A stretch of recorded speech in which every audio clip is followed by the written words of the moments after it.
Before we start our conversation, I want to encourage folks to subscribe to the East is a Podcast on Patreon to support the production and the tech behind the podcast. And the producer is Sina Rahmani. For as little as $5 a month, you get to support public episodes as well as hundreds of hours of subscriber episodes and the RSS feed, which you get on Patreon, which I like very much. What I'd like to do now is begin. I'm very pleased to have Rashid Khalidi, a colleague and friend, on our podcast today. And I'd like to ask you, Rashid, to introduce yourself and talk a little bit about your work. And there are no time constraints except yours. So great. Well, thank you so much for having me. And thanks to everybody who's tuning in, however you're consuming this podcast. What can I say? I mean, I have been involved in research on Palestine and on the Middle East since the 1960s, 70s. I've written a number of books on Palestinian history. I was very involved in Palestinian politics, especially when I lived in Beirut from the late 60s until 1983. I became involved in a variety of other things when I came back to the United States in 1983. And I've been teaching ever since 1974. So teaching Middle East history, focus on Palestine, focus on the great powers, focus on a variety of things. The book that I've just written, the one that I think we're going to be talking about, The 100 Years' War in Palestine, is the book that I aimed quite differently from everything I'd ever written. I mean, I've written trade books before. I've written books for general audience before, but I never tried to write anything that incorporated personal experiences and family materials in the way that this book does to illustrate Palestinian history. And I hope that it has reached a larger audience than anything I've ever written by leaps and bounds, and I'm very happy about that. What else can I say? I'm a parent and a grandparent. I have 3 lovely grandchildren with a 4th on the way. And I have been spending time all over the world. I've lived in Lebanon, I've lived in Palestine, I've lived in Europe, and I live now in New York City, where I teach at Columbia University. can you talk a little bit about the Palestine identity book? I'm sort of curious because it was a crucial book for me. And I'm just wondering, and I've cited it, and sort of talked to it. And I was wondering if, I don't know, like where that stands in relation to this book, and if you can give the full title. Yeah. Well, that is a book that I'm actually very proud of. I spent a great deal of time. I'm just going to pull it off my shelf. This is the book that you're talking about. The subtitle is Palestinian Identity: The Construction of Modern National Consciousness. And this is a book that I spent years and years researching, mainly in Jerusalem, but elsewhere too. And it came out in the mid-1990s, at a time when, just as it has always been, Palestinian identity was a very fraught thing. So it's not a polemic. It's not a political book in the sense of it's not a response to there are no Palestinians. It's an attempt to ground an understanding of Palestinian national identity and national consciousness in actual historical fact. So for a lot of Palestinian nationalists, it's probably a very offensive book because it argues that, like Zionism and like American and French and every other nationalism, these are artificial constructs and they're very modern. There are roots for Palestinian identity, obviously. There are roots for French identity, but they are not the ones that nationalists usually refer to. The ancestors of the French are not the Gauls. And every French child was taught, nos ancêtres les Gaulois, our ancestors, the Gauls. Well, no, actually, that's completely a myth. And Joan of Arc has nothing to do with France. And we could go on and on and on. The same is true of the Palestinians. Yes, the Jebusites and the Canaanites and so on and so forth lived in what we now call Palestine, the Philistines. And in a sense, those are the roots of the Palestinians. But the connection between Palestinian identity and national consciousness and those things is very, very tenuous. I make this argument in this book in a sort of veiled attack on Zionism, because Zionism makes much more of this alleged connection between mainly mythical biblical stories and the modern state of Israel and the Zionist idea. And it's a sideways demolition job of all nationalism and the myths behind all nationalisms, including the myths behind Palestinian nationalism. But in some respects, my intended target is to say that this is just as true of Zionism, in many other ways, more true. And in this new book, by talking about the settler colonial roots of the Zionist project, I'm talking much more directly to a critique of Zionism than I do in this indirect critique here.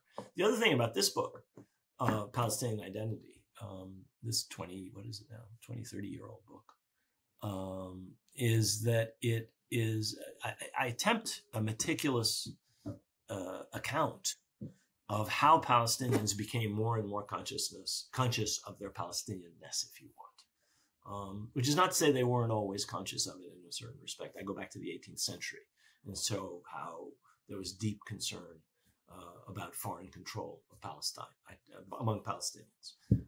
But it was not the same as the modern national consciousness that we've had in the last century or century and a bit, a century and a half, century and a third.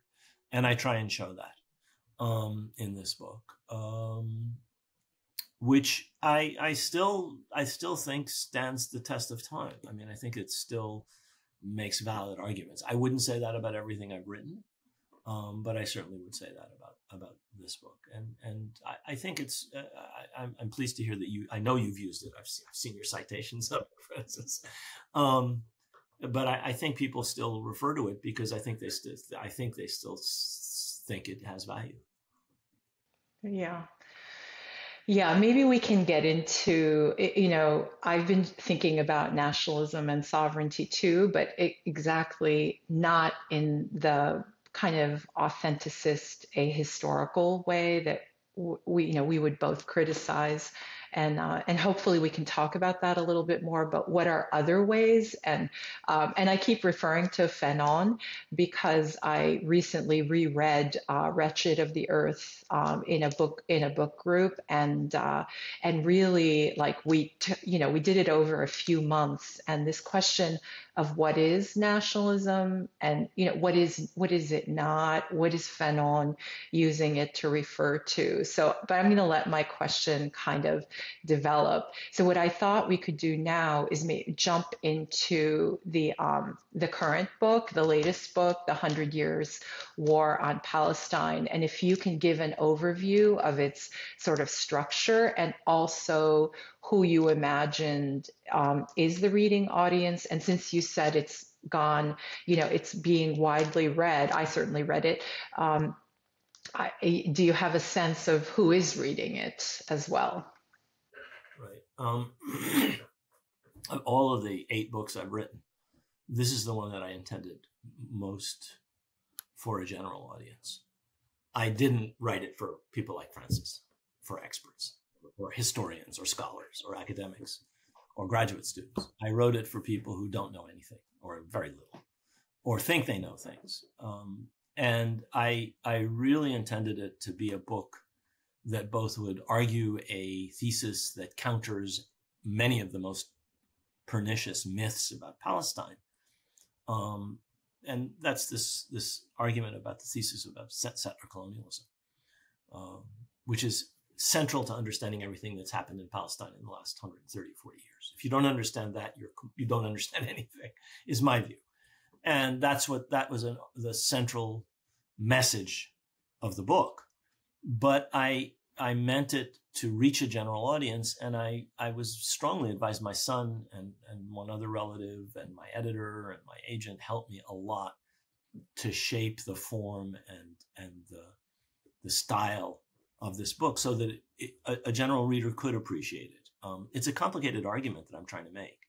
and especially for people who believe otherwise. And those are the people I'm trying to reach. I'm not trying to preach to the converted. The converted know about settler colonialism. The converted know the history of Palestine to some extent. It's the people who don't know those things. And so the method I used was to talk about really what I thought were the key historical episodes in terms of family, personal, human stories that I thought would convey better than just dry, boring historical prose some of the very difficult arguments I was trying to make in this book. So it is structured in terms of what I call declarations of war on the Palestinians. And it starts from the premise that this is not some kind of primordial struggle that goes back for millennia. Complete and utter nonsense. There was no conflict between Jews and Arabs in Palestine ever before Zionism and imperialism. Did not happen ever. No pogroms, no sectarian conflict, no war, nothing at all. There was conflict involving Jews, there was conflict involving Palestine, but it was not what we have today. What we have today is entirely a function of Zionism and imperialism. Period. End of discussion. Before the 1880s, nothing. Zero. Zilch. 1780s, 1680s, 1280s. You had the Crusaders, but had nothing to do with Jews and Arabs or Muslims and Jews.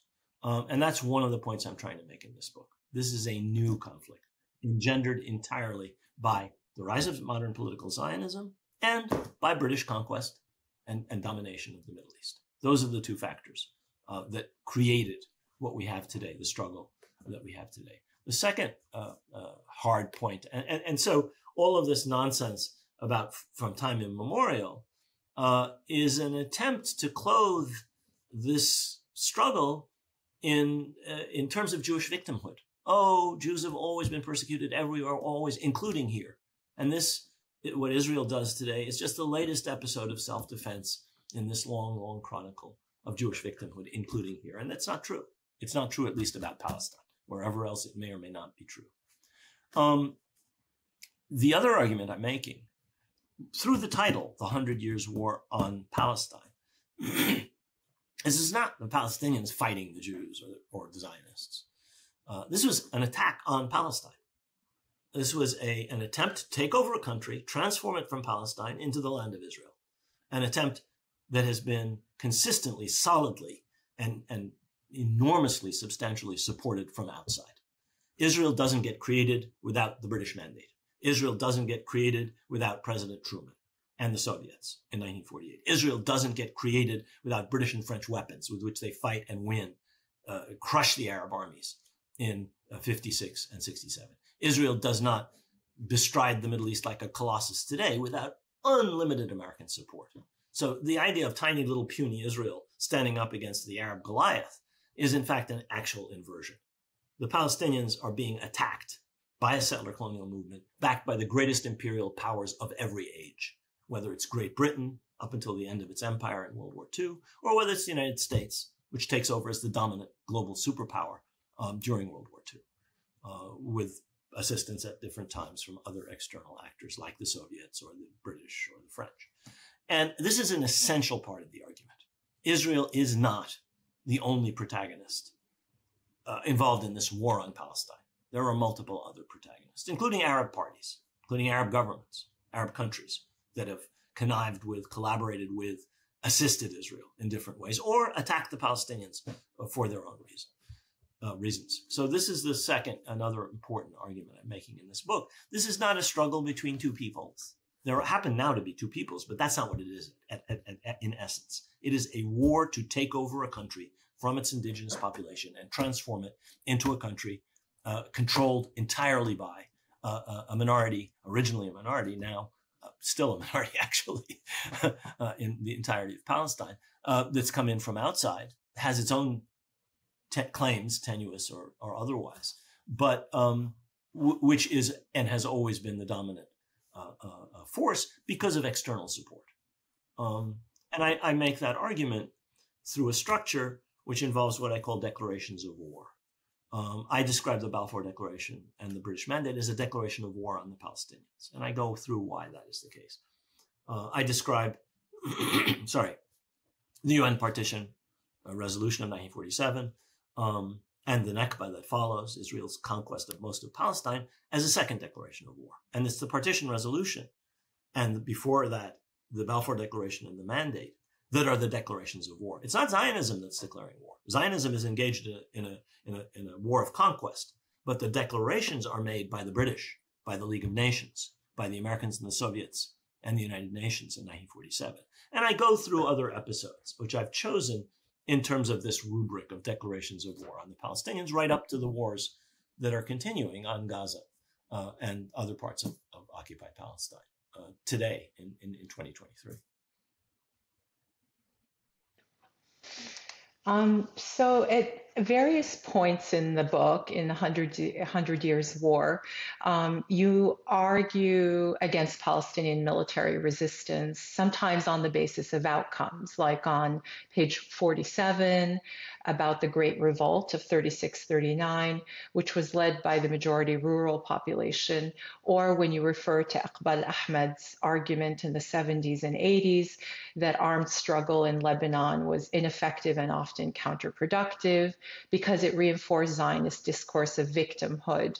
And that's on page 179-80. And on page 215, it comes up again regarding the Second Intifada, again on the logic that violence makes Palestinians look bad, presumably not like righteous victims, and Zionists look like victims. And, this is also like a research question for me long term. It's a political question. It's a political commitment question for me long term. So, should Palestinian strategy be determined by the optics of victimhood and supplication before the forces of imperialism? And what choices, in your opinion, actually remain for Palestinian resistance? And that also relates to who you imagine to me, a meta or sub question was that part of your imagining of the audience, for the book? So there's my political, question. Yeah, no, that was not part of my imagining of the audience for the book. Not at all. What I said, I think you misinterpreted some of what I said, and I'll go back over that. But what I said in the book. But no, I strongly believe that I didn't argue that the 1936-39 revolt was a mistake. I said it was a failure. It was not a mistake. It was a disastrous defeat. The only problem with the 36-39 revolt is that it came in 36-39. Had the Palestinians revolted in the 20s, the way the Irish did against the British, the way the Egyptians did in 1919, the way the Iraqis did, they might have won. And violence, a violent resistance then would have been not just justifiable, which it is in any case of occupation or any case of settler colonialism, but successful, which is, after all, the point. We can talk about how justified it is and how morally correct it is and how blah, blah, blah, but the point is to win. Let's be blunt about this. You want to liberate. You don't want to go down in glorious defeat. The Palestinians are very good at going down in glorious defeat. Jewish history is full of the Jews going down in glorious defeat. But that's not the point. The point is to go down in glorious victory. And the Great Revolt was this heroic effort. I talk about the sacrifices made by the Palestinians in 36-39. 14 to 17% of the Palestinian adult male population were killed, wounded, imprisoned, or exiled by the British. Think about that. 17% of the boys and men were killed, wounded, imprisoned, or exiled? The entire society was obviously involved in that resistance. So it was an enormous effort, a heroic effort. They almost won at some point. If the Munich crisis had gone differently, the British might not have been able to suppress the revolt, in which case I would have written the history differently. It would have been a glorious victory. The British would have been forced to make concessions. Zionism would have been curbed. Maybe there would have been Palestinian independence. I don't know. But that's not a historical question. That's a might have been. So I'm not arguing it was wrong by any means. I'm just saying they lost. And every historian, from Ghassan Kanafani, who's the best historian of 36-39 in some ways, to today, has to concede that they lost. Now, as far as the 1970s and 80s, I was in Lebanon in those years. And I can tell you it was counterproductive. In fact, it was mainly, I hate to say this because so many lives are sacrificed by the Fidei in resistance. It was mainly demonstrative. It was meant to show that we are here. The hijackings were meant to do the same thing. Were they smart? Probably not. Were they effective? The hijackings, ironically, they were. They put the Palestinians on the world stage. Arafat speaks to the General Assembly in 1974. Have the Palestinians ever been able to address the world in their entire history before 1974? No. So in a certain respect, armed resistance is successful. But is it productive in the sense of liberating Palestine? No. No, unfortunately, it wasn't. And in fact, it couldn't be. And in fact, you have to understand something about liberation struggles, which is that however important armed struggle may be, and however important violence may be, and Fanon writes the Bible on this. Actually, you're right about Wretched of the Earth. I mean, he's the best person in terms of the theory, but also the practice, because he was actually engaged in a liberation struggle as a member of the FLN, as a key cadre of the FLN fighting French settler colonialism. But did the Algerians win because of armed struggle? Well, they couldn't have won without armed struggle, but they didn't win on the battlefield. Did the Vietnamese win because of armed struggle? Well, they couldn't have won without it, but they won because American public opinion turned against an imperialist war. The Algerians won because French public opinion turned against a colonialist war, a war in support of settler colonialism. And that's one of the points I'm trying to make with this book. And this goes to the second point of what you call optics of victimhood and supplication. These are not optics of victimhood and supplication. The French were the enemies of the Algerians, but you had to tear enough of French public opinion away from the army and the government and the settlers who wanted to fight the Algerians to the death, and they did. They had what they called the Septième Wilaya, the seventh Wilaya Sab'a, which is the FLN's cadres in France, struggling to win over French public opinion. Did they think the French were their friends? No. France was their enemy. The United States is not a friend of the Palestinians. The United States has been the most consistent supporter of Zionism in Israel since Woodrow Wilson, actually, even more than the British. I mean, the British played a bigger role, but the United States was instrumental in everything Zionism and Israel have done. The money comes from here. It always has. In the 20s and 30s and 40s, it came from here, the United States. It didn't come from England. The British didn't finance the Zionist movement. Basically, American Jews and other Americans financed the Zionist movement. And they were helped in doing that by American governments from Woodrow Wilson right up to the current incumbent. So it's not that you're thinking these people are our friends, but what you're doing is trying to split the ranks of the enemy.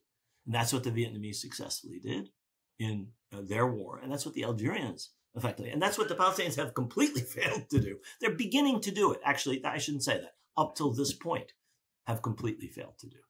You had a Palestinian leadership in the PLO that thought by talking to George Shultz or talking to George W. Bush or talking to Clinton or talking to this or that Secretary of State or Assistant Secretary or whatever it may be, they were going to get a deal. That's not what you're doing. What you're trying to do is to split the ranks of the enemy. And that includes internal Israeli ranks. That includes the ranks of Americans who support Israel. If you don't do that, you lose. You lose. Not because America is imperialist. Of course it's imperialist. Not because Zionism has a huge hold on American public opinion. Of course it does. But because if you don't chip away on that, you're fighting the entire power of the greatest power in world history. You've got to weaken that. That's what the Vietnamese did. That's what the Algerians did. And that's what, until now, the Palestinians haven't succeeded in doing. They utterly failed with the British, and they have failed up to this point. Now, there is a change taking place today. I can talk about that maybe later. There is a massive grassroots change taking place, and I think that the Palestinian ability to understand American politics and speak not to the presidents and the senators and the secretaries of state, but to the progressive elements in the Democratic Party, to young people in the Jewish community, to students, has had it's like a tsunami as far as I'm concerned. I mean, I am seeing senators and congressmen, congresspeople say things they've never said before. I'm seeing things in public discourse that have never been said in the history of our struggle. Never, ever did people question some things that the mass media, that people who are Zionists are saying today. And that's not because they're suddenly become golden-hearted or good-hearted. become, critical of whatever, their Zionism or their proclivity to have the United States dominate everything. It's because events on the ground and Palestinian resistance and a shrewd strategy in terms of speaking to public opinion in the world generally, but especially in the United States and Europe, is having an effect. Now, the question of violence, obviously, there are various things that should be said about violence. This is the last thing I'll say about this question.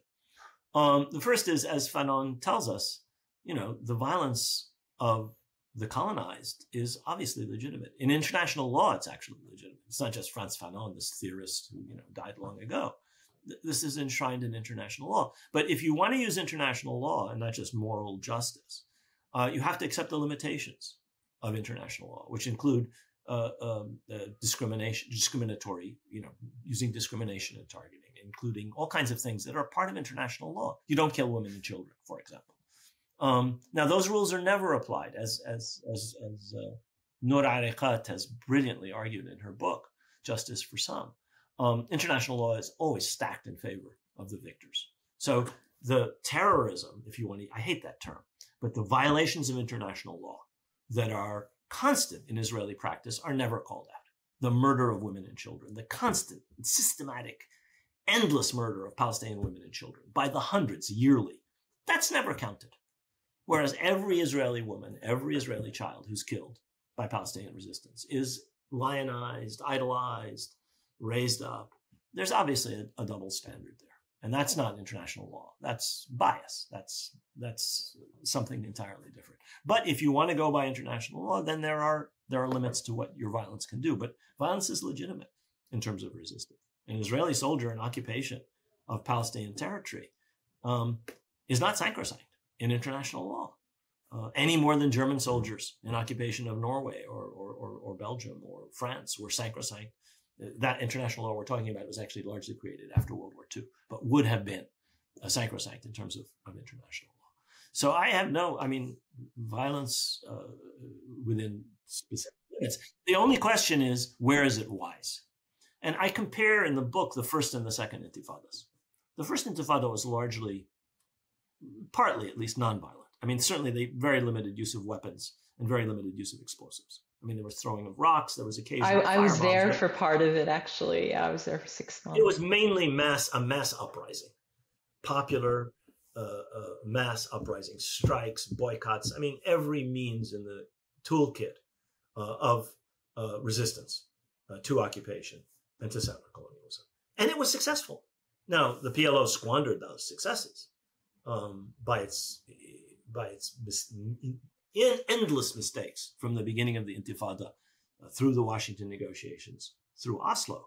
But there's no question but that was one of the greatest Palestinian successes in Palestinian history, actually. Was the second Intifada a success? The violent second Intifada? No, it was a catastrophe for the Palestinians. It was one of the many, many defeats that Palestinian national movement has suffered. One of the reasons for that is that the Israelis provoked it. Israel fired millions of bullets into unarmed demonstrators to guarantee that there would be an armed response. And that armed response then enabled them to do what they were planning to do, which was to massacre a lot of Palestinians, reoccupy the areas that they had evacuated under the Oslo Accords, and put the incredible clampdown on the Palestinians that has been in presence ever since. It was bad before, but it became so much worse after the second Intifada. Does that mean that violence is never justified? I'm not saying that at all. This was a case that led to a catastrophic defeat because the Palestinians, in effect, did what the Israeli military wanted them to do. Because there was powerful opposition to the possibility, which I argue was negligible, that the Oslo Accords would have led to real self-determination. And the Israeli establishment wasn't going to stand for that. And so they provoked the second Intifada. There are Israeli reports of how they did that. We know how they did that. They kept shooting and shooting and shooting at unarmed demonstrators, killing, slaughtering unarmed demonstrators, until finally the guys with guns and the bombs came out and said, "You're killing us, we're going to kill you." And that's it. They played into the hands of the Israelis. Does that mean violence is not justified? No, it means violence is always smart. That's all I'm arguing. So it's the counterproductive, the ineffective and counterproductive part. Now, the last part of your question righteous victims. I think that what's happening now shows that even the use of violence in forms that are violations of international law, do not necessarily deny the Palestinians the status of righteous victims. What we're seeing now is that Israeli violence against Palestinians is seen as unjustifiable by larger and larger sectors of public opinion, and even in some sectors of the mainstream corporate media, in ways that were unimaginable before. Whatever the Palestinians did was terrorism. Whatever the Israelis did was completely justified in the name of Israeli security. And that's no longer the case. And so there's violence and violence and violence. And sometimes it's more effective and sometimes it's less. I personally would argue that one of the things that reinforces the hard right in Israel and has changed Israeli politics has been the indiscriminate nature of much Palestinian violence. You justify a victim mentality among that Zionism is deeply rooted in when you kill women and children, when you kill soldiers in the occupied territories, when you kill settlers, it doesn't have the same impact on Israeli public opinion. But now it's too late to change that. Israeli public opinion is going to be a hard nut to crack today in 2023. That might have been something different in the 1970s or 80s or 90s. But anyway, that's a question. That's another might have been in history. Sorry, Frances. You wanted to say something. Well, no. I mean, a lot of things were triggered for me as you were talking. One thing is that last spring, I was at the Kew Gardens looking for something else, but then I decided to just look for this. I was looking at the higher executive committee notes for the 1920s, just because you raised the 1920s. And I was, writing this book on eugenics and healthcare and, in Mandate Palestine and death, and so, but I was struck by every week. Kew being the British National Archives. Yes, the British National Archives. Maybe your listeners. Yes, sorry, the British National Archives. Actually, it was my first visit there, and I every week practically the committee made a decision about a capital punishment case, a Palestinian capital. It was almost always yes, or like life in jail. But I was shocked at how many, violent it was in the 1920s. So I just want to think a little bit more about failure. I always have, like, how do you actually define failure, including for the 36-39 revolt, given the contradictions and the actual layout of power? Okay, that's one. Second, I just want to contradict myself a little bit. Using Mao, which we read in a class. I co-assigned with a colleague. I don't know if it was. I think Mao's On Theory, and I wanted to recommend that piece because it did strike me. I mean, one of the things he argues, and this is from 1936, right before the revolution was successful, but the English translation is early 1950s or something. But he argues for assessing that the way theory and practice should work is you try something and then you systematically assess it. And then you say, well, why did it fail? And then you revise based on failure or success. And so what he talks about are internal contradictions, if we're to use, so it's a balance, I want to say. And I wrote an essay on the 2002 Palestinian women suicide bombers. And I still think, or for the 2000, the Intifada, in 2000 till 2002. When did it trigger? I was there in 2000. It's October 2000 with Sharon's visit to right. I was there in August, and so like a little. I was there in August too. Yeah, actually. yeah. There we go. And it didn't feel good there. you know, and I was Yeah, just yeah. in Jerusalem in February, and it's You were it's there this I was February, there you're this saying, February. a few months ago. Yeah, Yeah. yeah. And it's just so bad. It's so tense, irrespective of of public opinion in the United States, meaning, you know, there's sort of public opinion and there's statements, and then there's actual policies. And as we know, we're affiliated with universities.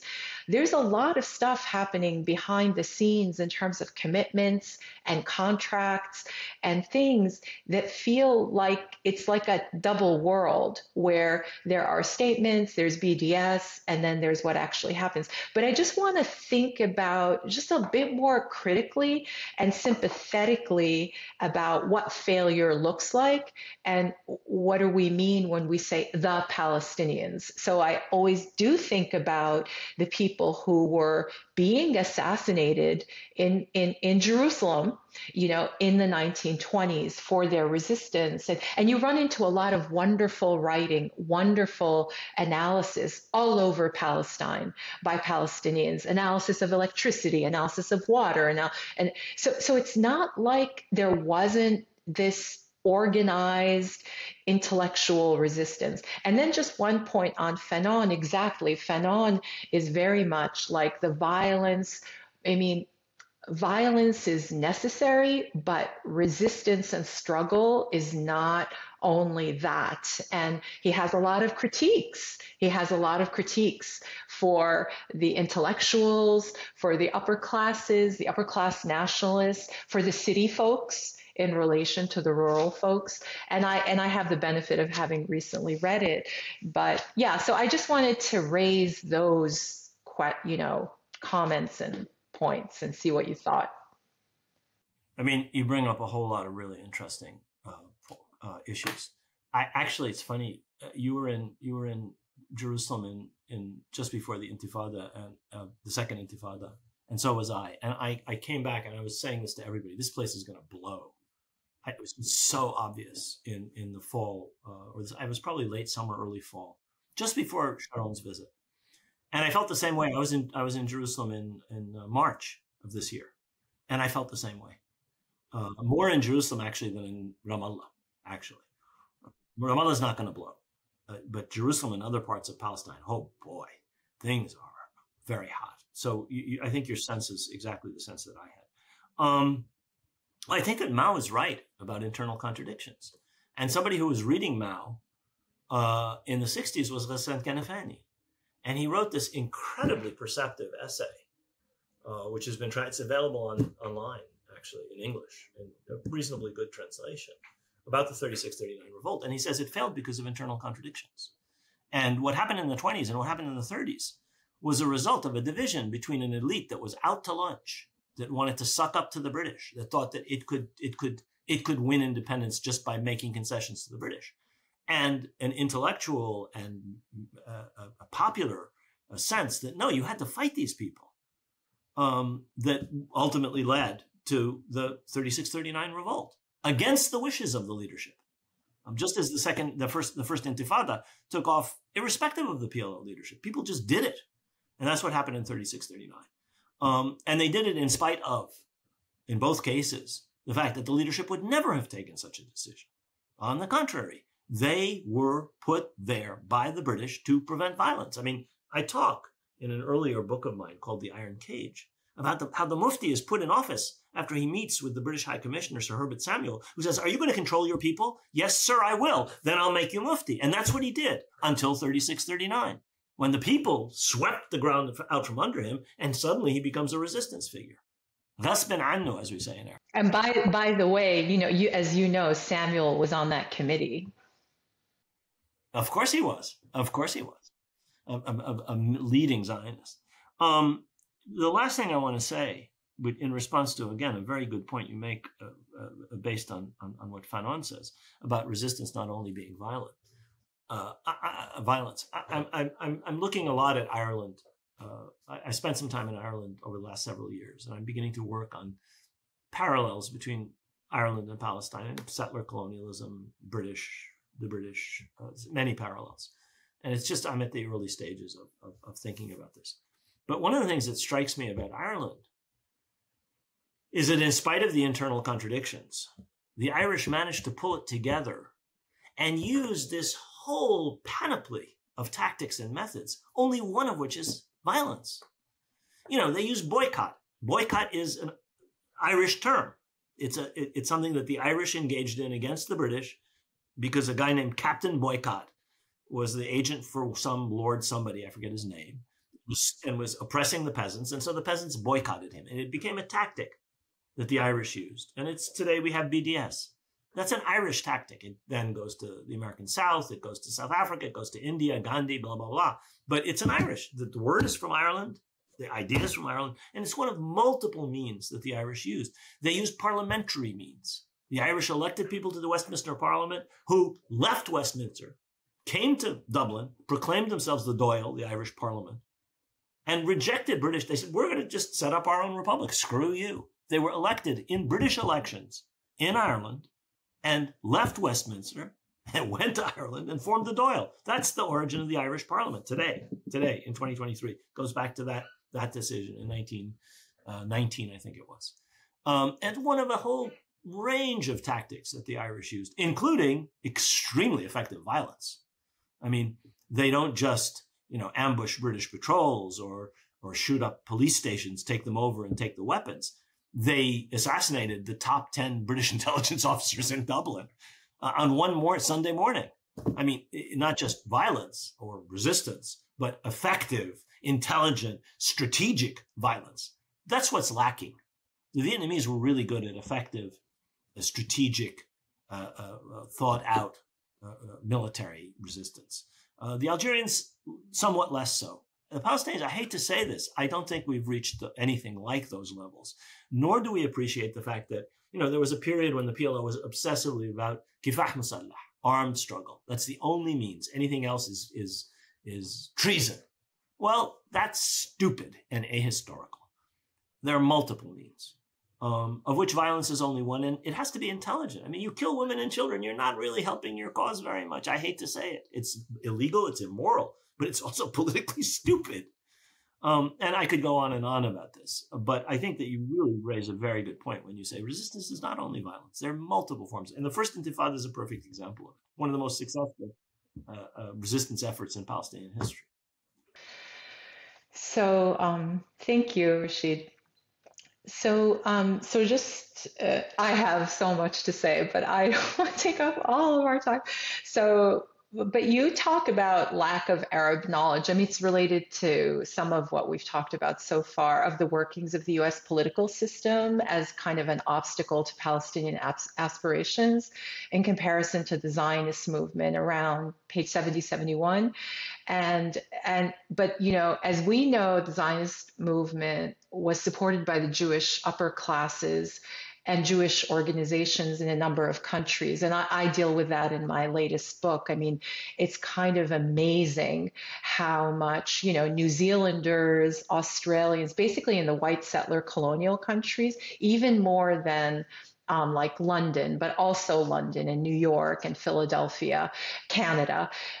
So in comparison to the Zionist movement, which was supported by Jewish upper classes and Jewish organizations in white countries, and I think that this argument misses the degree to which the U.S. was and is foundationally aligned with the Zionist movement, ideologically and materially, even if it was or is annoyed here and there with particular Zionist actions because they look bad, they don't quite work with, U.S. interests in a particular moment. In turn, most Arab leaders were at best striving autocrats and at worst compradors, and it's still the case, managing their interests. They were rarely revolutionaries in their own countries and often anti-revolutionaries if you think about that internationally. Those who were revolutionaries were assassinated or overthrown by U.S. forces, not only in Arab countries, as we know. And the U.S. forces are always governed by their imperialist interests. And I just wondered if you could comment on these thoughts of mine. I mean, I think that I partially answered this in talking about the Vietnamese and the Algerians. The idea that the United States can be turned into a friend is absurd. Obviously, the United States has always supported Zionism for reasons that have to do with its own imperial interests. It has very little to do with sentiment. The British, by the way, the people who support Zionism in the British cabinet, half of them are anti-Semites. Balfour himself, as prime minister a number of years before, brought in a thing called the Alien Exclusion Act to keep Jews out of Britain. I mean, it's the most anti-Semitic act since the Jews were expelled from Britain 400 years before that. And so dude is not some kind of philo-Semite, probably was a closet anti-Semite. And in any case, his government brought in this viciously anti-Semitic law at a time when Jews were being persecuted. There were pogroms all over Russia. This is 1904, 1905, when Balfour was prime minister. He brings in this horrific anti-Semitic law. So what motivates the British is neither philo-Semitism nor sympathy for the Jews. In some cases, it has to do with Christian Zionism. This idea that restoring the Jews to the land of Israel is important for Christians. And so there are some members of the cabinet who are doing it for that. The main reason is strategic. They want to control Palestine. Best means to control Palestine, Zionist movement. Creating what Ronald Storch called a little Jewish Ulster in a sea of Arab hostility. Settler colonial mentality, imperial mentality. That's what drives the British, and that's what drives the United States. Anybody who doesn't understand that doesn't understand anything. However, you don't win by saying, oh, it's a block, the United States. There's nothing we can ever do. The Vietnamese would have lost if they had done that. If they had not realized that they had to appeal to anti-war sentiment in the United States, which is not the government and is not imperialism. It's kids of my age at the time who were liable to the draft. I was liable to the draft back in those days. We're talking about the 60s and 70s. You turn those people against the war and you win the war. The Vietnamese did not win the war on the ground. They held their own. Their armed resistance was the precondition for their victory. But their victory was only achieved when public opinion turned against this imperialist war. Same thing was true in Algeria. For exactly the same reasons, the Algerians understood it perfectly. And I'm not suggesting that we're going to win over the Bidens and the Trumps, but we can win over enough to throw more than grains of sand into the machine, to gum up that machine, which is what the French found happened in Algeria and what the Americans found happened in Vietnam. They couldn't fight those wars in the field because behind them they'd lost support. And that's something you can only do if you have a shrewd assessment of the politics of the country you're dealing with. That means don't go to the top, understand grassroots and so on and so forth. So that's what I'm arguing. And what you're saying about the Arab world is entirely true. The Arab world is actually a black hole of autocracy. Democracy is a terrible system in most ways, but probably better than many authoritarian systems. And in any case, it's what you've got increasingly in most parts of the world, except the Arab world. The Arab world is a black hole as far as democracy is concerned. There's almost none. And so you have autocratic rulers lacking domestic legitimacy, relying on repressive apparatuses, and you have had that since the 50s and the 60s. That's nothing new. There were some elected governments in the 50s and 60s. They were all gone by the end of the 60s, either monarchies or military or party dictatorships all over the Arab world. Why were the Palestinians successful? In part, as successful as they were in the 60s and 70s, because they appealed over the heads of those governments to Arab public opinion. Arab public opinion hasn't changed. It's supportive of the Palestinians. The Arab Center in Qatar does a public opinion survey, huge sample in 12, 13, 14 countries every single year. Opposition to normalization, Morocco, Algeria, Egypt, Saudi Arabia, Emirates, 80%, 90%. Opposition to the United States, 70, 80%. Every single country, every single Arab country. That's public opinion. Is anybody in Palestinian leadership appealing to public opinion? No. Now, one of the things the PLO did effectively, one of the few things that they did very effectively, was to appeal over the heads of hostile governments, autocratic governments that wanted to control the Palestinians, to Arab public opinion, thereby limiting what those governments could do against the Palestinians. And that's what you got to do. It's not like you're going to win over this king or that autocrat or this military regime. No, you'll never win them. They're opposed to your interests. They rely on imperialism. They only are there because they serve external interests.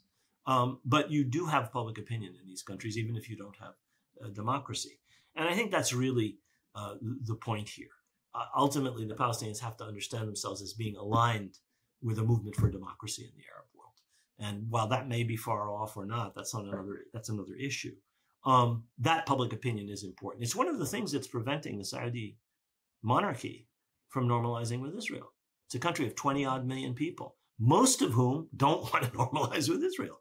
And it's the most absolute monarchy on the face of the earth, but they know they have public opinion. You listen to somebody like Prince Turki talk, Turki ibn Faisal, he understands that. He and other shrewd members of the ruling family understand they can only go so far in challenging Saudi public and Muslim public opinion, and for Saudi Arabia to play the kind of role that it tries to play in the world, in the Islamic world and the Arab world, and we have to understand that. Not that, this prince or that autocrat or that general is our friend. Sisi is not our friend. King Abdullah is not our friend. The king of Morocco is not our friend. The king of Saudi, they're not our friends. They're not going to ever be the friends of the Palestinians. Those governments don't represent their people. They are unrepresentative of that public opinion. They're representative of interests. They're tied to their Swiss bank accounts and the properties they own on 57th Street here in New York City and in Chelsea and in Kensington and so on and so forth. That's where their interests are. But they have people who have different interests and different sentiments, and we have to be able to appeal to those. And I think that one of the few things that you can say about the Palestinian leadership in the 20s and the 30s and the PLO leadership is they understood that. They didn't do a great job of it in some cases, but at least they understood that. And by 1939, I was doing research in the British archives myself. By 1939, the British are realizing the entire Arab world is against us because of the brutality and cruelty with which we have suppressed this revolt. And we're going to lose India. And we have World War II to fight. And the Indian Army is our main instrument in half of the globe. And if we lose that, we lose World War II. And we lose the British Empire. So maybe we have to make concessions. So that public opinion in the Arab world and in India and other parts of the Muslim world within the British Empire was crucial in the British shifting away from Zionism in 1939. The tragedy, of course, was that Britain ceased to be a great power almost at the same time, and the United States and the Soviet Union became the dominant world powers. Anyway, another historical episode. No, I just want to add to that it's not just public opinion, it's also budgets.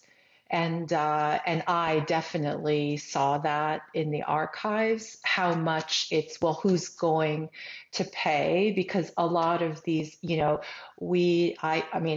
argue that we forget that the mandate over Palestine was also supposed to be economically, they had all kinds of economic interests and policies that were designed to drain, and extract from Palestinians. And of course, they let the Zionists and support the Zionists. So they supported the Zionists, but they also let them do a lot of things economically. So that is, that's happening because when I looked at budgets for the 1930s, because I'm weird that way, really, the British are making tons of money in the early 30s in Palestine, the Palestine budget, before, a lot of the world was in a depression because German Jews were fleeing, the rise of Nazism in Germany. They were coming in, they were bringing in capital as well, and but generally also their policies toward Palestinian peasants, businesses. Everything was structured to extract.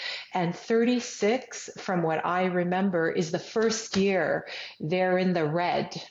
And it's because they have to repress so there is, and I am interested in food, and nutrition during that time, hunger, because hunger was really widespread, not only in Palestine, but also in Jamaica, in all the British colonized places. And they're doing math about how many calories, how can we have these people not die, but, So I think that is not to be underestimated also for the United States. And also with the sort of rise of BRICS and the rise of potentially what we're seeing, a kind of more multipolar world in terms of development, debt, banks, things like that. But yeah, so I just wanted to raise that it's not just opinion, that a lot of the discussions are who's going to pay. I agree with you fully.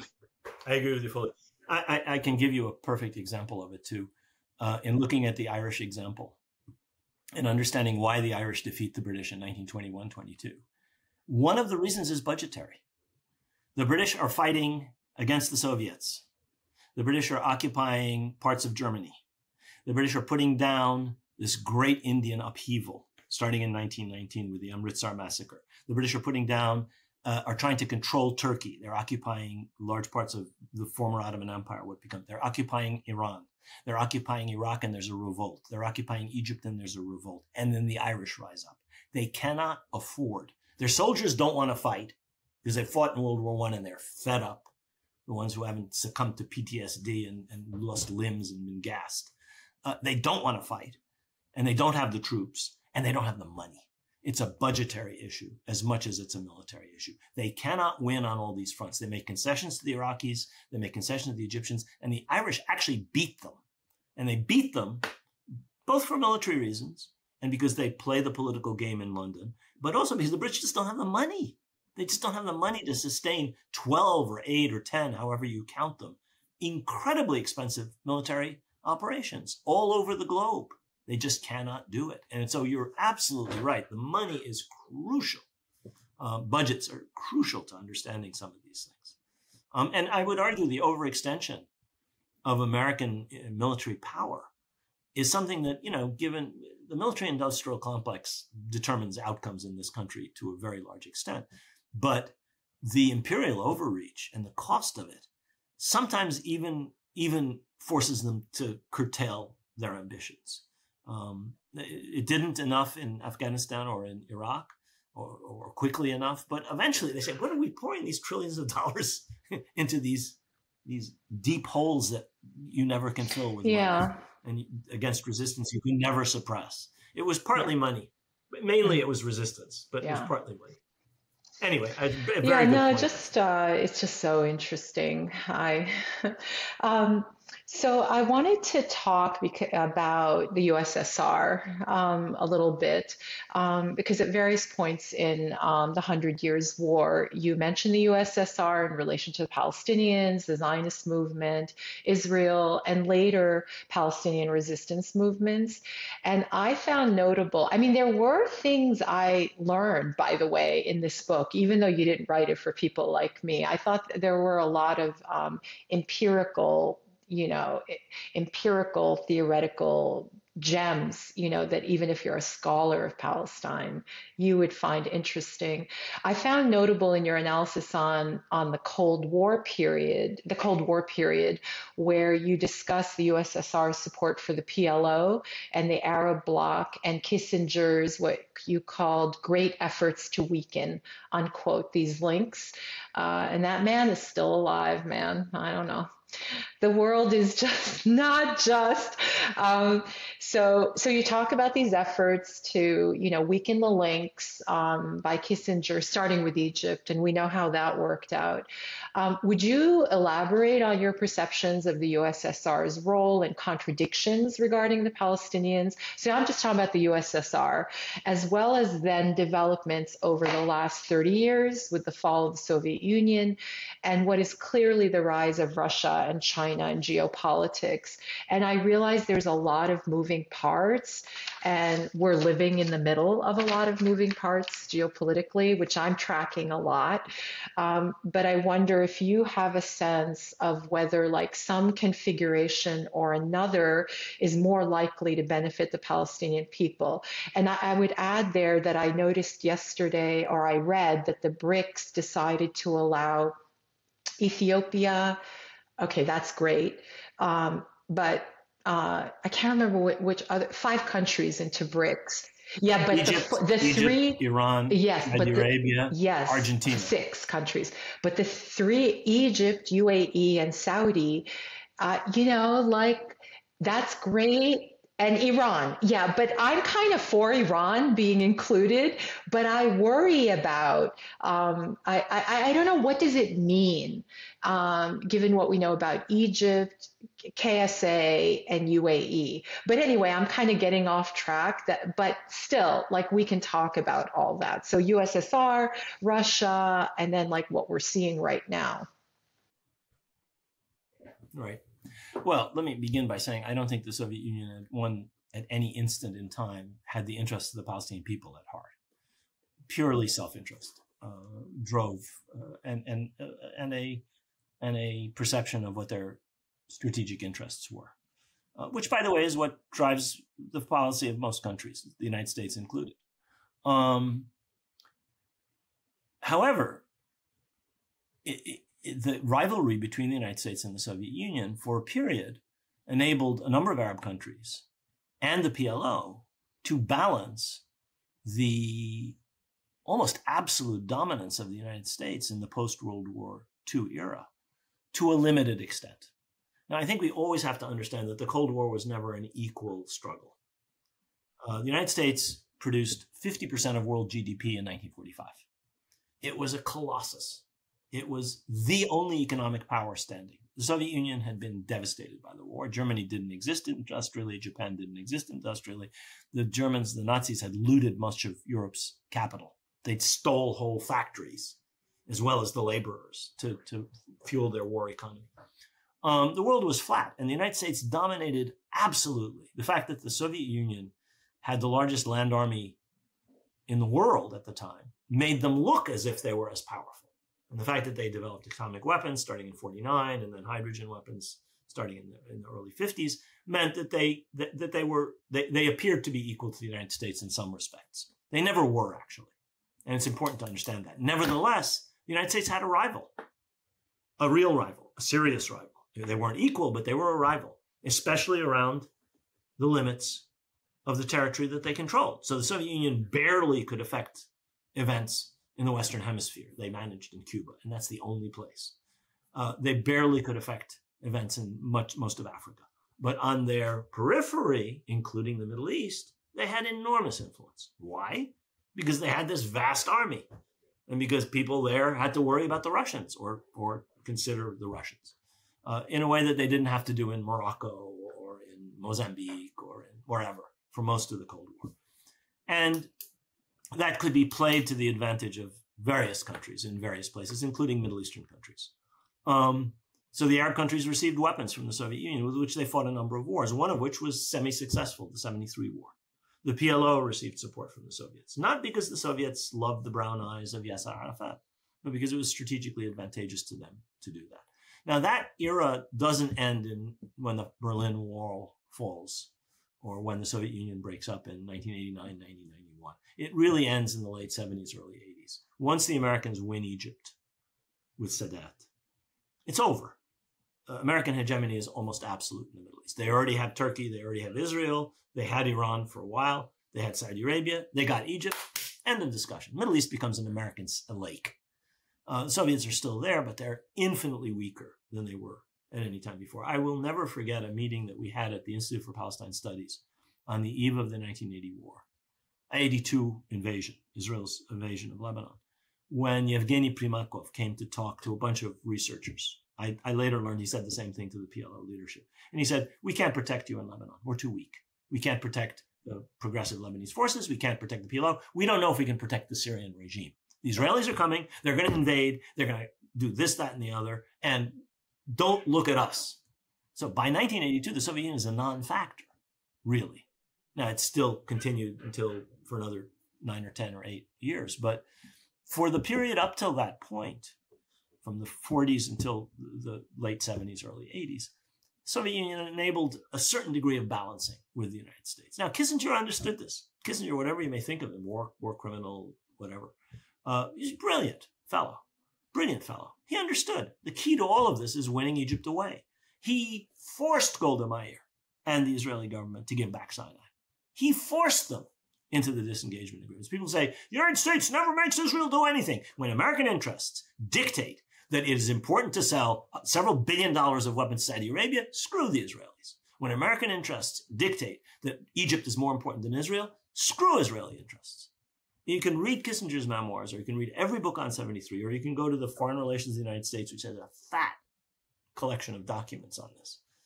And you can see that where their vital strategic interests were, they didn't give a damn about the Israelis. There's a movie about Golda Meir where Kissinger is reported saying, I'm first an American, I'm second American secretary, and third a Jew. He was first and second. His Jewish ancestry and his sympathy for Israel was irrelevant to the way he treated Israel because of strategic interest. Getting the Soviets out of Egypt was more important than anything else. Forcing the Israelis out of Sinai, screw them. Who cares? They didn't care about the West Bank, and they don't today. They don't care about the Palestinians. Never did, nor has any American Secretary of State or President really cared, whatever they said. But Egypt, they cared about because of this rivalry with the Soviets. Now, your other question is about the evolution, global evolution. And what I would say is very simply, unless and until the Palestinians get their act together, by which I mean developing an effective strategy produced by a unified national movement. And I don't know how we get there, and I'm not a prophet, and I'm not a politician, and I don't know how you do that, but you don't do that and you don't do anything. Palestinian civil society has carried the Palestinian struggle for a decade and more now. The only people doing anything are Palestinian civil society. And they're very effective in their own way with BDS and with other things. But that and 5 cents doesn't get you a cup of coffee where it comes to things like dealing with the BRICS or dealing with Russia and China. You need a unified national movement with a clear strategy, and we don't have that. We don't have a national movement right now. And it's a period that's almost as bad as the 20s and the 30s in some respects, or the 40s, and worse in some regards. But when you do, when hopefully you do have that, it'll be possible to play on these contradictions. Watch how the powerful countries in the Middle East are doing it. Turkey, Iran, Saudi Arabia, Israel. They are playing the rivalries like a violin. The Saudis are playing the oil thing. They're playing the China thing. The Iranians are doing the same thing. The Turks are doing the same thing. The Israelis are doing the same thing. These are powerful independent actors which are playing on global rivalries. Netanyahu has threatened to go to Beijing. Netanyahu, Israel, America's closest ally, quote unquote. He's going to go to Beijing, the arch Satan in the American worldview. These are independent actors, and they can do that. Now, the smaller the country, the weaker the country, the harder it is to do that kind of stuff. These are big, powerful countries with industrial bases and militaries and whatever. The weakest of them is Saudi Arabia in some respects, but they have this enormous economic power. And I would argue that as that world situation evolves, and I agree with you, it seems to be evolving in a direction of a more multipolar world. A unified and effective strategy on the part of the Palestinians would pay dividends. Right now, you have a rump Palestinian leadership with no legitimacy, which is basically the caboose of American-Israeli policy in Ramallah. They're worse than Quislings. They're worse than Harkis. They're worse than Vichy in some respects. And you have another group sitting in Gaza who are basically at the mercy of their funders, whether it's Iran or Qatar or Turkey or whoever it may be, neither of which has a strategy, neither of which has any idea of how to liberate anything, both of which are only concerned with maintaining their own power and extending it at the expense of their domestic rivals, and which have no independence from external forces.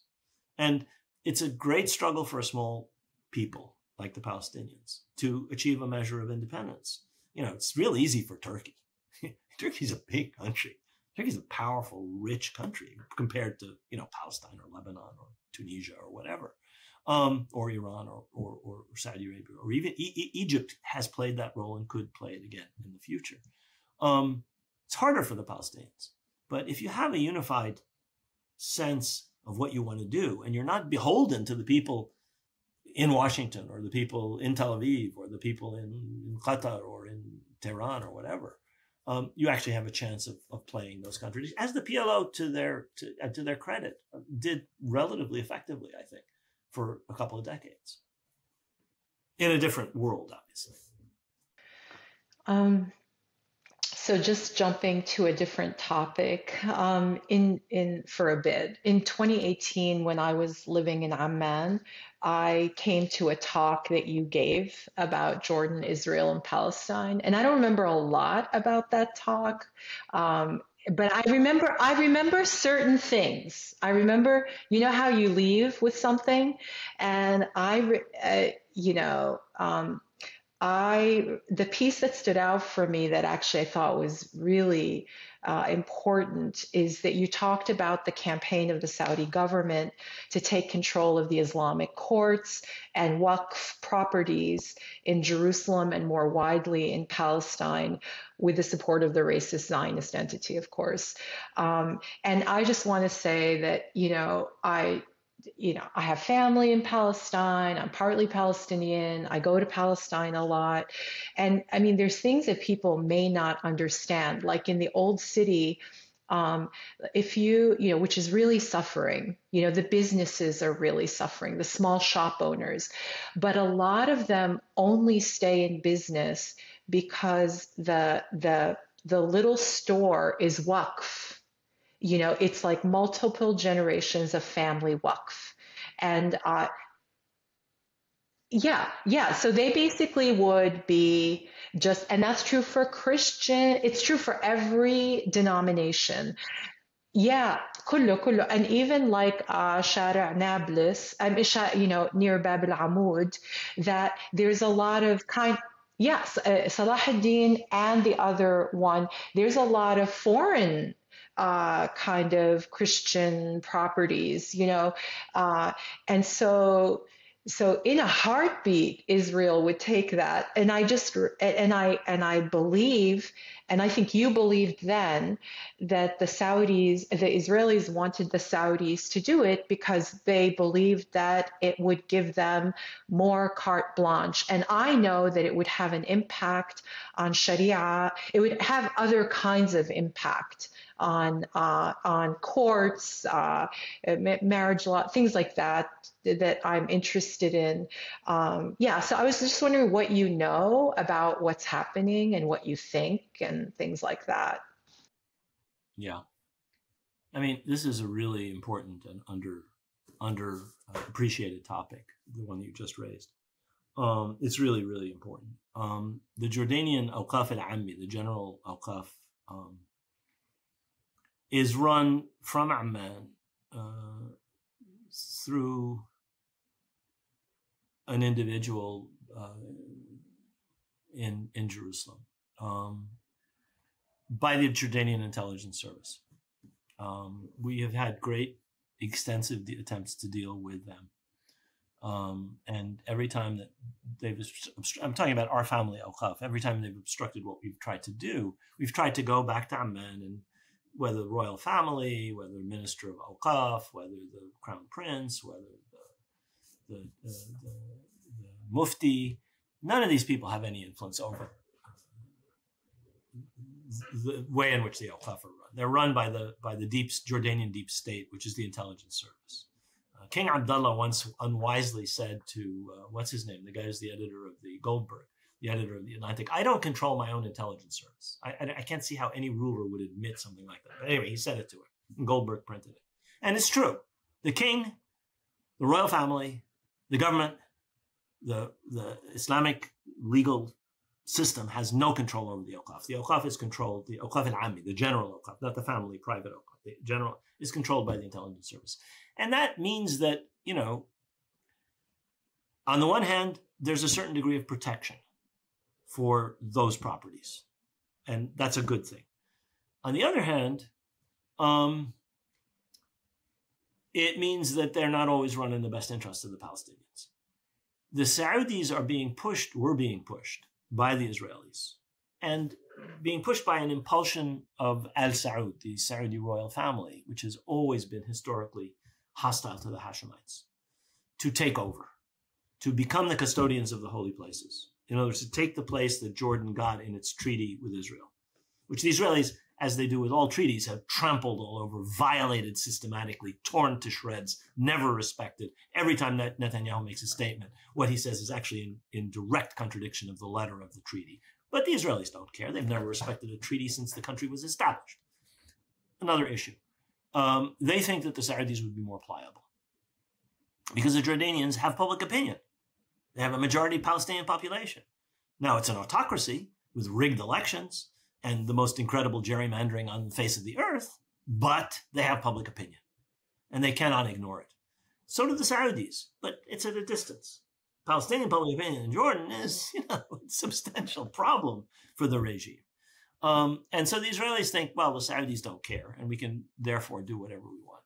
Now, two things I would say that I think are happening, but I'm a historian. The job description of historian does not include predicting the future. So I don't know what's going to happen. I'm not even sure that this is happening. But I think on the one hand, the traditional animus of Al Saud for the Hashemites may end with King Salman. I don't think that Mohammed bin Salman cares about the Hashemites. Salman is the son of the founder of the kingdom, a guy who his father, Salman's father, drove the Hashemites out. My dad did this, Salman thinks. And he, I think, shares with his various brothers who've been kings before him this attitude that the Hashemites really are a problem for Al Saud. They have claims to legitimacy in the Hijaz. There's various issues, which I don't think bin Salman cares about one whit. So that's one thing. The second thing is this. If the Saudis are going to become the actor that they want to be in Islamic and whatever terms, it seems like there are voices in the Saudi leadership who say, we don't need to displace the Jordanians. We can incorporate the Jordanians into leave the status quo as it is. And especially if this would alienate the Palestinians, why needlessly alienate the Palestinians? They have not that there's a love for the Palestinians, but why mess with this status quo? In fact, in a podcast that he did with, I think it's Jim Zolby 2 days ago, Turki al-Faisal, who doesn't necessarily speak for the government, but he's like, he gives you an insight into what the royal family and the government are thinking, said, no, we don't want to displace the Hashemites. We do not want to change the status quo. They're the custodians. I don't think he says that unless there's a shift from the situation in 2018 when I gave that talk. Now, I may be wrong. I'm not a betting man. I wouldn't bet on it under any circumstances. It could change tomorrow, and it could be just deception on the part of Turkey, or Turkey could be expressing his opinion in an attempt to influence the crown prince. I don't know. He's a smart man, and I bet he believes what he said, that it's not wise for the Saudis to do this. But does that represent policy? I don't know. I think it might. I think there are good reasons for thinking that it might, which is probably a good thing. They're making all kinds of noises vis-a-vis the Palestinians, the Saudis, often via, people like Turki al-Faisal who can be, dismissed ultimately, who can be repudiated. Oh no, that doesn't represent our policy. But I think that they're playing very tough now with the Americans on this normalization thing, the Saudis. They're in a very strong position vis-a-vis the United States with oil, with China, with Iran. I mean, they're doing things with Yemen by finally doing the right thing in Yemen and stopping this horrific war, or trying to stop this horrific war. And there's no particular reason they should do what the Americans want as far as Palestine is concerned. Why tarnish your status in the Islamic world and the Arab world by becoming toadies of the Americans over Palestine? And worse than that, becoming toadies of the worst Israeli government in history. I mean, why would you do this? So I think he's playing a long game, bin Salman. This is a question you didn't ask, but I'm answering it anyway, as far as normalization. I'm not saying he won't normalize. I think Saudi Arabia ultimately will, but I don't think that this is the moment, or in this way, or that it's going to happen easily. I mean, the thing I was on earlier, I was talking about this, and I think that this Hashemite issue in Jerusalem is part of that larger picture. Yeah, I have the same feeling as you, but I don't have information. It's just tracking public behavior, and That's all you can do. It's like criminology, Frances. Yeah. So Where were what they did they standing say? on What did Lenin's they? tomb Yeah. Yeah. And what did they on May not Day? say? What did they not say? So yeah. I did this with Soviet policy for years and years. I was working on Soviet policy back in I guess it was the 70s. And all you could go on were public Yeah. statements. It Yeah. was so hard. Exactly.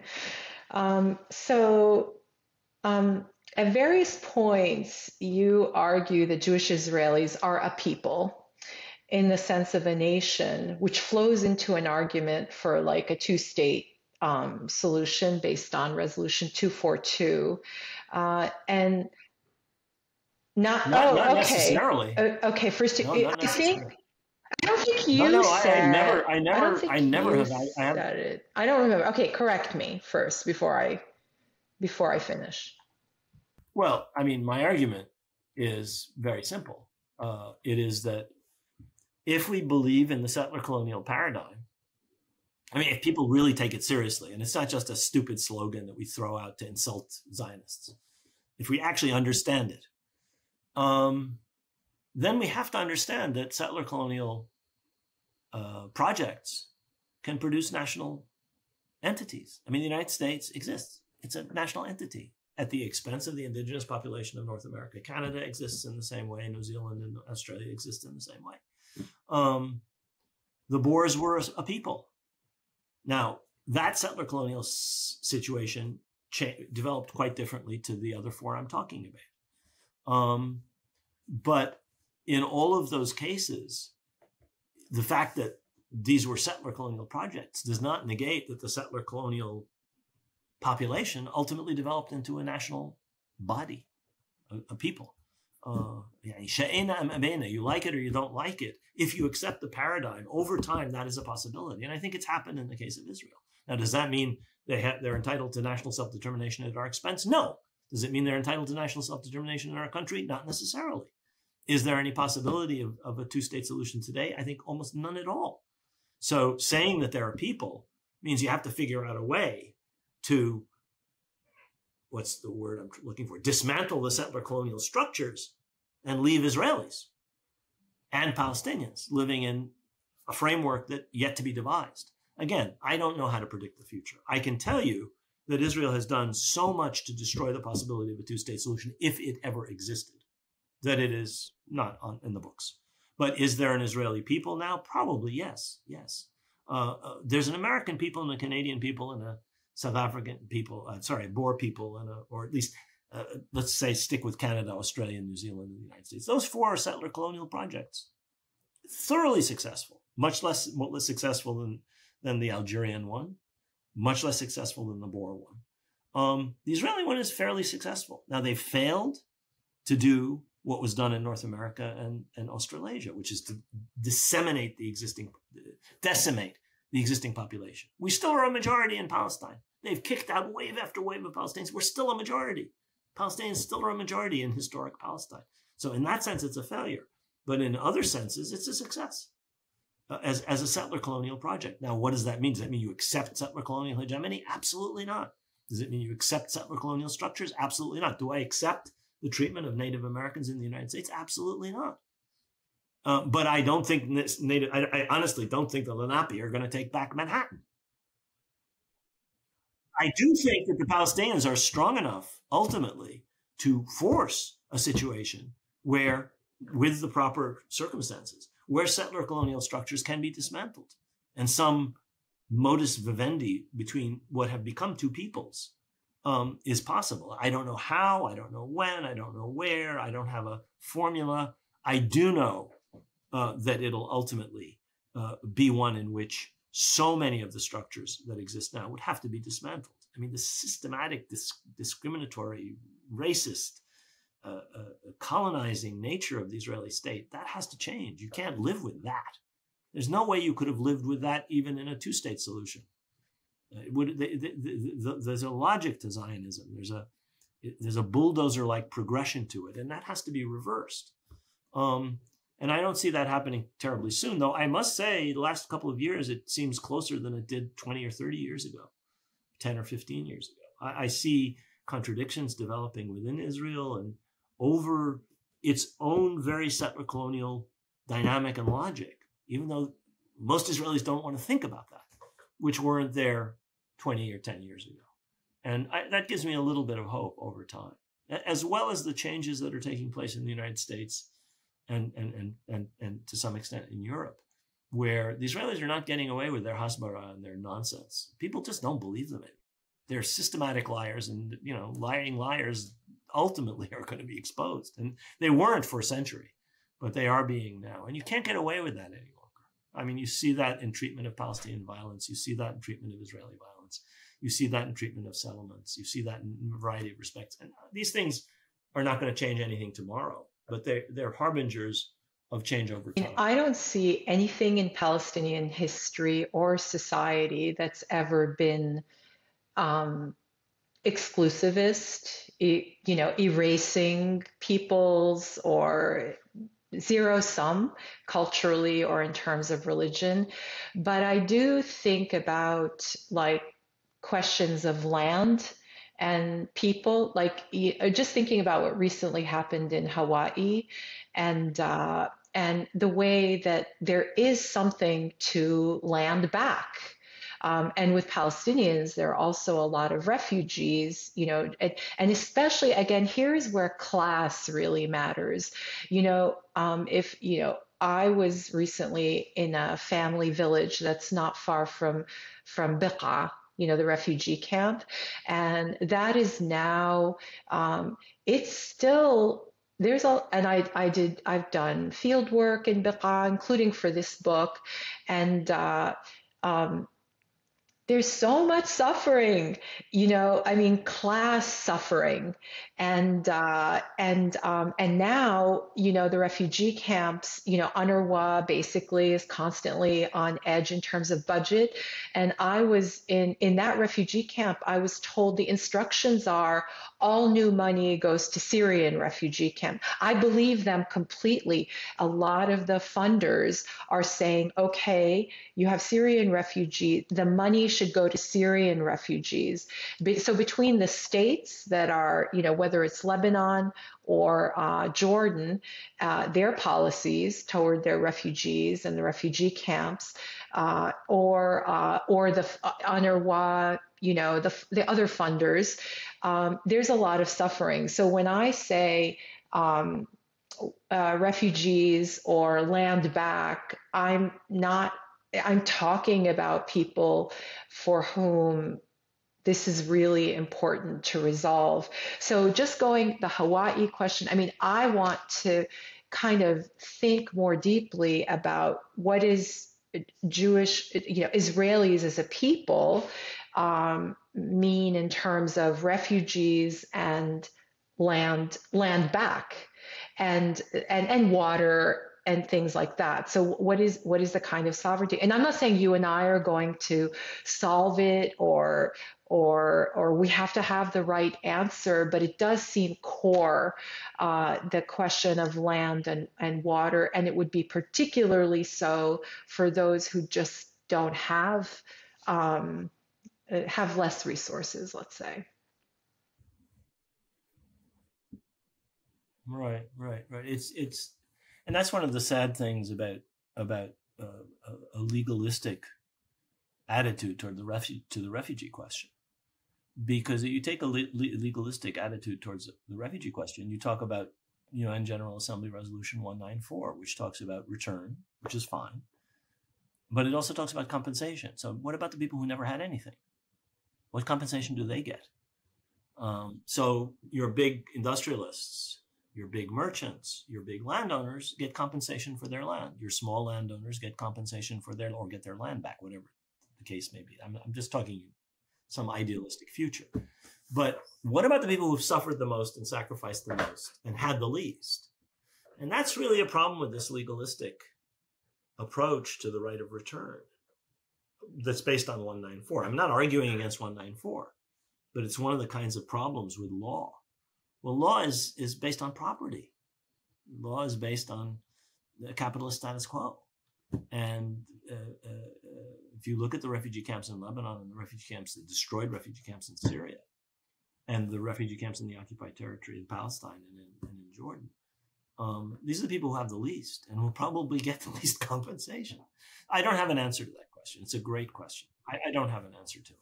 I will say, though, that whereas settler colonialism is very attached to both demography and land, in other words, they're obsessed with the strategy of conquering territory and property and within capitalist relations, and with dominating demographically. It has always been the case that the Zionist project was an urban project. The overwhelming majority of the population of Zionists, of Israelis, is and has always been urban. And that's true today of Palestinians. Most of these Palestinian refugee camps and most Palestinians are urban people. And they're going to be in 2039 or 2059 or 2099 or whatever the hell liberation comes and justice, flows like a river. People are not going to live on the land. They don't in the 21st century. A tiny minority of population. Now, control, ownership, strategic, that's another issue.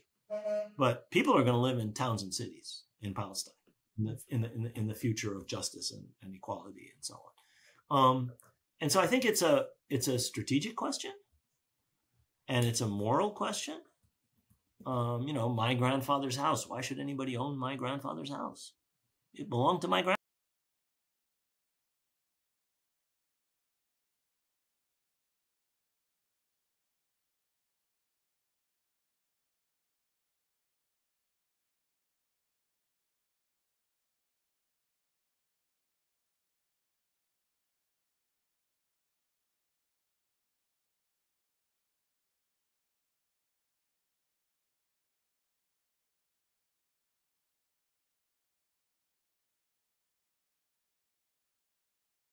So, I'm just going to go to my last question. Which again, it's very similar. Like it's not really in our hands, but just thinking it through. And you raised this issue of we need a unified national movement. So I was an early signer to BDS, but it doesn't really address the lack of a national liberation organization. And now we have, by the way, I was in Nablus also in February, like 6 days before things went to hell, where they raided in the middle of the day, the Sur, and I was giving a talk at Najah, and I was there for a day with friends, and but there, you also, when you think about Nablus, Qalqilia, and Jenin, you also have the rise of militias that are pretty organized and pretty attached to their communities. I mean, these are not alienated groups. And I've been to a lot of these villages also over the years, including in the last few years, and it's really organized. And so I just want to, how do we end Oslo? That's my question, because we're stuck with this comprador ruling elite, and where we know that 30% of Palestinians get paid in one way or another, as teachers, Social Security, pretty mundane kinds of ways in which people are surviving, but that is a feature, it's not a flaw, but it produces this, ambivalence and internal contradiction that's built in. And passivity. Yeah, passivity. And political neutralization. Right. But then That's what it's meant to do. How are we supposed to, BDS, but then where do you take BDS? I mean, how do you represent these positions when the formal representative has essentially defanged the PLO, and there, I don't see the PLO is the PA, and there isn't the kind of, for all its trouble, the PLO historically, and Fatah has historically been an issue, and certainly Arafat. Fatah is Arafat, Arafat is Fatah. That's how it's historically been. I know that's not true on the ground, but it is true at the leadership level. So how, but still there was some democracy in, not democracy, I don't want to say that. There was some political conflicts, like ideological conflicts. You don't even have that now. So so that's where I'm thinking, what does this mean for the PLO? Or something else? How does BDS get translated into something actionable when we have the PA? That's my complicated and mixed up question. I mean, I would honestly separate BDS from the question of political representation. It doesn't claim to be a political representative, and it is not, and it cannot be, and it will not be, and we shouldn't think of it. We have BDS faute de mieux, because we don't have anything better. Because only Palestinian civil society is doing anything. Because the elites are, as you say, either bought off or passive or whatever. And some parts of the elites and of grassroots movements have launched BDS, which is a good thing. But it's like asking a small sedan to be a dump truck. It's not a dump truck. It's a small sedan. It does a specific task. It can take 5 passengers. It cannot take a load of gravel. I mean, it's just not suited for that. It's not intended for that. It's not meant for that. It has nothing to do with that, actually. It's only because the Palestinian political movement has castrated itself through Oslo and through mistaken decisions of the PLO before Oslo, that and been castrated by murders and assassinations of everybody who was affected, by the Israelis mainly, but also by Arab governments, it should be remembered, that we're at this pass.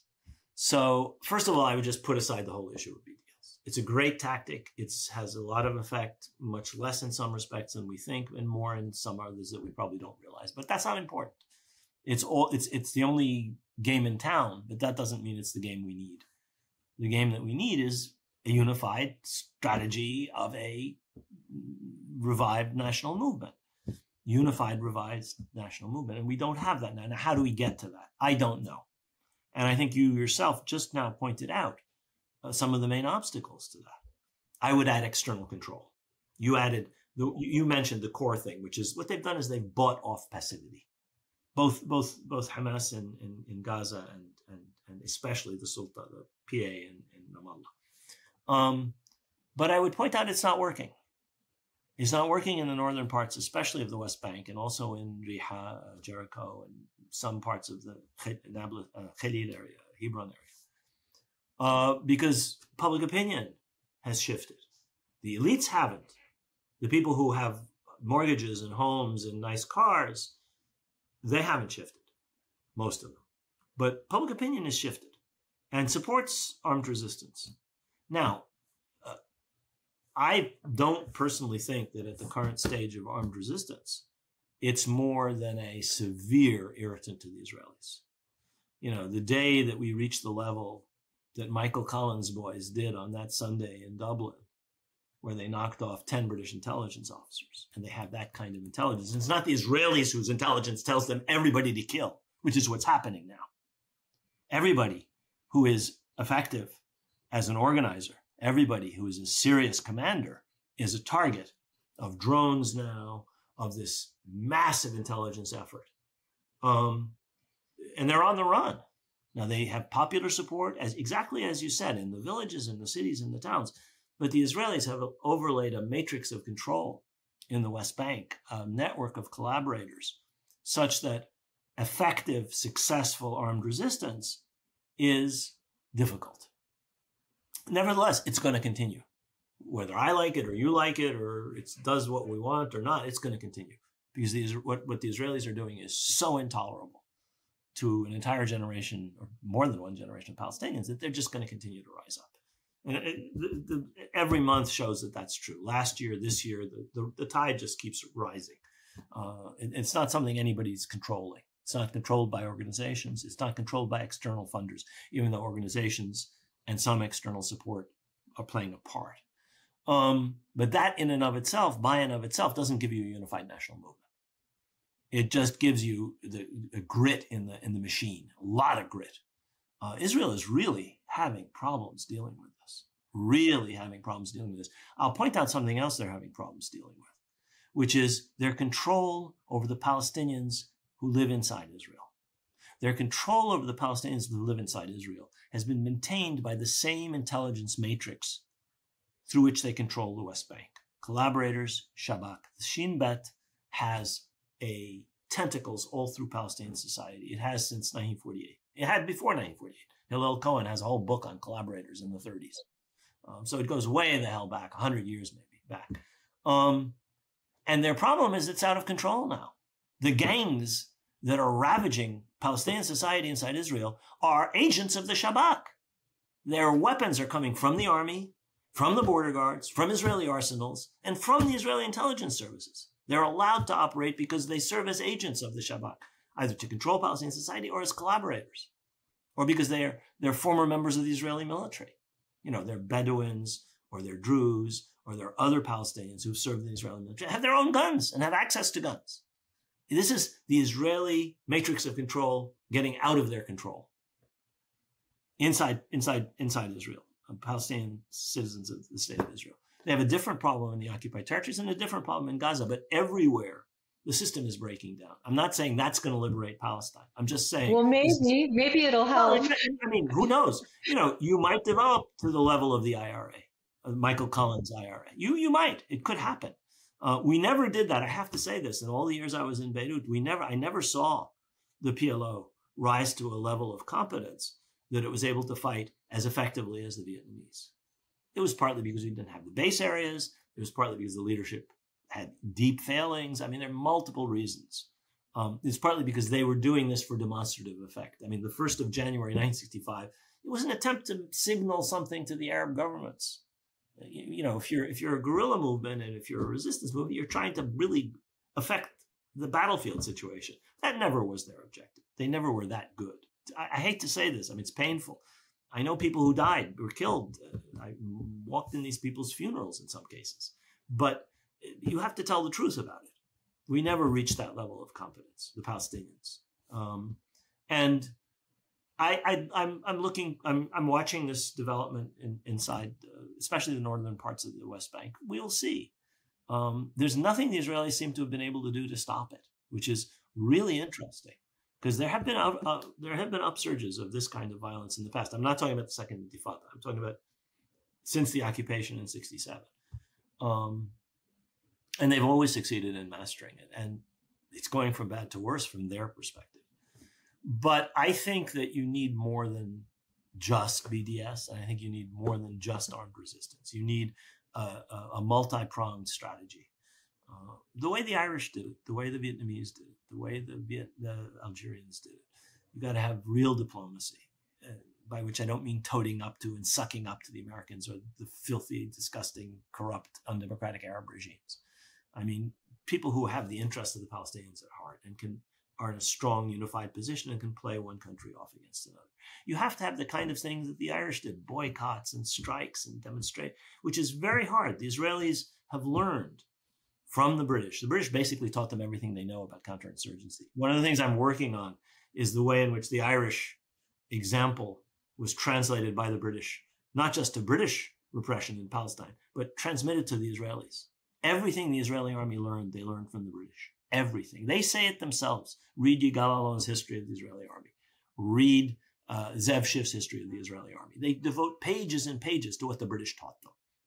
Their British officers say, he taught us everything we know, which means blowing up houses on the heads of their people, which means destroying economic infrastructure, which means murdering prisoners, which means torture, which means detention camps, which means the emergency regulations, all of that stuff. The British take from Ireland and other parts of the empire, they bring it to Palestine, and they teach the Zionists to do it. And they say so. Wingate, Captain Wingate, is like, he's worshipped in Israel. He's like the key, transmitter of this counterinsurgency knowledge. And they're still using that today in the 21st century. And the interesting thing is it's not working. Right. And I just want to, I do think that the brutality of the British is underestimated. I don't think Africans underestimated. And there is, there's a racial component to what they could and couldn't, thought they could and couldn't get away with. Like one thing I learned from my 1920s research is that the British had a very difficult time passing their criminal code till 1936. And the reason was they wanted to do public floggings. And no matter how many people they had at high levels collaborating with them, they could not get away with the idea of a public flogging, which they did in all the other colonies that they were in charge of. They couldn't believe the level of argument. And Samuel, he was a lawyer, he was involved in this. So yeah, I think that and the other thing I want to say about the Irish is some of the worst police. A lot of those people, when the budget ran out in Ireland in the 20s, they got sent to Palestine to police. They were in the British. It, it, It it wasn't the was, budget running out. It wasn't the budget running out. The British had to dismantle the Royal Irish Constabulary when they evacuated Ireland, when they were beaten by the IRA. And so the commander of the police in Ireland, a guy named General Tower, and the entire Royal Irish Constabulary, plus the Black and Tans, plus the auxiliaries, were shipped to Palestine and become the Palestinian Gendarmerie. So what you're saying is right, but it wasn't budgetary. It was that they had to get these guys out of Ireland because they would have been assassinated. They had been the people who had held the Irish down. That's the yes, backbone of the security the services. British, Irish, and they were, taken from they the Irish. were vicious. I mean, like, but there's something about race and the British, the way in which they're imagined, that if you actually delve into actual historical material, you'll find you're completely wrong. But yeah, no, but Rashid, thank you for this. I wanted to give you a chance to say anything else you wanted and tell people how they can follow your work, if you have some websites or if you're on Twitter or whatever you like. No, just read what I write. I don't have a social media presence. I don't think that I can say anything in 140 words that's worth saying. I don't comment on current events. I write, books and articles, give interviews like this. And so this is one, that's one reason I like podcasts. It gives me an opportunity to speak at length and sometimes in depth, in a way that hopefully people can, get access to in ways that, they're not going to necessarily read a big fat book. This book has been translated it's got, I think, into 14 different languages. I've never had an experience like that. I was in Madrid and Barcelona for the Spanish launch. It's about to be launched in the Netherlands. It's multiple editions in India, multiple Chinese editions. And I've never had an experience like this. And it's still selling in English here and in the UK.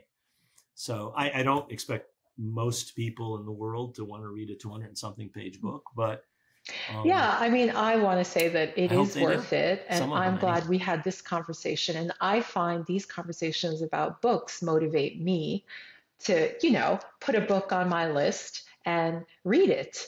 Like other people's conversations is what I mean.